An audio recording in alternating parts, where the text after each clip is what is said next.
সকালটা এত সুন্দরভাবে কাটে, সারা দিনটা এত সুন্দরভাবে কাটে না কেন সেটাই ভাবি।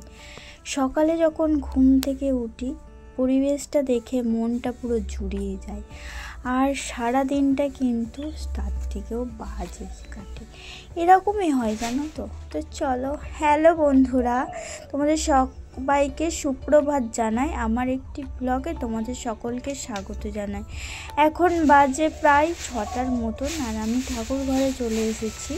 বাসি কাজটা সেরে স্নান টান করে একদম পুজো দিয়ে দিলাম, আর সেই পুজো দেওয়াটাও তোমাদেরকে একটু দেখিয়ে দিচ্ছি। আমার তো পুজো দিতে খুবই ভালো লাগে, আর পুজো দেওয়া দেখাতেও খুবই ভালো লাগে। আমার ব্লগে তোমরা বেশিরভাগ দেখতেই পারবে যে আমার পুজো দিতে তো খুবই ভালো লাগে, আর তোমাদেরকে দেখাতেও ভালো লাগে ওই যে বললাম। আর চলো, সকালবেলায় ঠাকুরের মুখ দিয়েই শুরু করলাম। খুবই ভালো যাবে দিনটা। আমার দিনটা কেমন যাবে আমি জানি না। তো চলো, হ্যালো বন্ধুরা, আজকে দেখো আবার রেডি হয়ে গেছি। আর রেডি হয়ে কোথায় যাচ্ছি চলো তোমাদেরকে বলি। আজকে যাচ্ছি আমার ননদ যেখানে থাকে চুঁচুড়ায়, তো ওখানে ও পড়াশোনা করে। তো ওইখানে ও একা থাকে, তার জন্য ভাগ্নিকে দেখাশোনার লোক নেই, তার জন্য আমি আর শাশুড়ি মা বেরিয়ে পড়লাম। শাশুড়ি মা ওখানে থাকেন, তো এবারে আমার ইচ্ছা হয়েছে আমিও যে একটু থাকবো, তো মনের সাথে একটু টাইম কাটবো আর মনটাও ভালো থাকবে। আর অনেক সময় তো বাড়িতে একা থাকি, বোরিং লাগে। তো চলো এবারে একটু যাওয়া যাক। আর এইবারে কেন জানি না আমাদের বড্ডই একটু বেশি ঘোরা হয়ে যাচ্ছে এই বছরটা। জানি না পরের বছরে এরকম ঘুরতে পারবো নাকি, আর কোনো দিন বেরোতে পারবো নাকি। এই বছরেই সব বেরিয়ে নিচ্ছি। আর দেখো, বকতে বকতে আমি আর শাশুড়ি মা বেরিয়ে পড়েছিলাম। আর তারপরে এই যে দেখো স্ট্যান্ডে চলে এসেছি। স্ট্যান্ডে এখন 7:15 বাসটা পেলাম না, তারপরে একটা বাস পেলাম। তো বাসটা ভালোই ভিড় ছিল।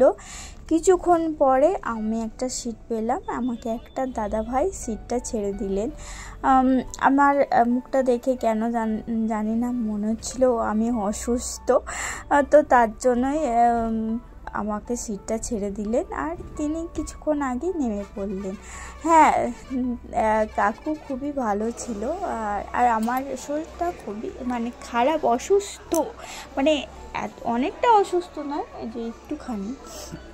হ্যাঁ, আবার কেমন অসুস্থ তোমরা বলবে। তো চলো দেখো, তারপরে মা টিকিট কেটে নিল কাউন্টারে, আর এখন আমরা ট্রেনে উঠে পড়েছি। আজকে আমরা 8:22 ট্রেনটা পেয়ে গেলাম। আর এই দিকে ট্রেনটা বর্ধমান থেকে ছেড়ে দিল, এখন চুঁচুড়ার দিকে রওনা দিল। আর এই যে এখানে দেখছি সবুজে ভরা মাঠ, খুব সুন্দর লাগছে। এই চারি সাইডটা দেখছি শুধু সবাই বোরো চাষ করেছে, আর এত সুন্দর ভিউটা লাগছে। তোমাদেরকে না দেখিয়ে সেটা পারি বলো? কোনোদিনই পারি না। আর দেখো এখন আজকের ট্রেনটা কিন্তু খুবই জোরে যাচ্ছে। আর ওই দিকেও আজকেও আমার ননদরা চলে আসছে, নন্দাই আর আমার ভাগ্নি। আর জানো তো বন্ধুরা, আমার না ট্রেন জার্নিটা অতটা অভ্যস্ত নই, কারণ ট্রেন জার্নি ছোটোবেলা থেকে আমি করিনি। আর বিয়ের পর থেকে আমি ট্রেন জার্নিটা আমাকে করতে হচ্ছে, তার জন্য অতটা অভ্যস্ত নই, তার জন্য ভালো লাগে না অতটা।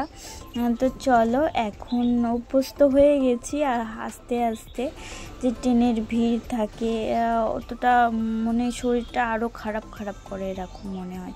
তো চলো, চুঁচুড়া স্টেশনে চলে এসেছি। আর স্টেশন থেকে নেমে এখন আমরা টোটো নিয়ে নিয়েছি, আর টোটো করে চলে যাচ্ছি ননদের রুমের সামনে। আর এই সাইডে মা বসেছে, আর এতটা রোদ্দুর দিয়েছে মনে হচ্ছে কতটা বেলা হয়ে গেছে। এখন বাজে 10টার মতন, আর দেখো রোদের ঝাঁঝা করছে একদম। তো চলো দেখো বন্ধুরা, আমরা বাড়ি চলে এসেছি আর রুমে চলে এসে একটু তোমাদেরকে দেখে দিচ্ছি। আর এই যে রুম ঝাঁট দেওয়া, ঘর পরিষ্কার কতদিন থাকা হয়নি সেই সব মা করছে। আর আমাকে দেখে মনে হচ্ছে আমি সকাল থেকে স্নান টান করিনি। মুখের কি বাজে অবস্থা দেখো, এতটা রোদ্দুর দিয়েছে, মুখটা পুরো মানে কি হয়ে গেছে। আর জানি না আরও কত গরম পড়বে, এখানে থাকতে পারবো কি না।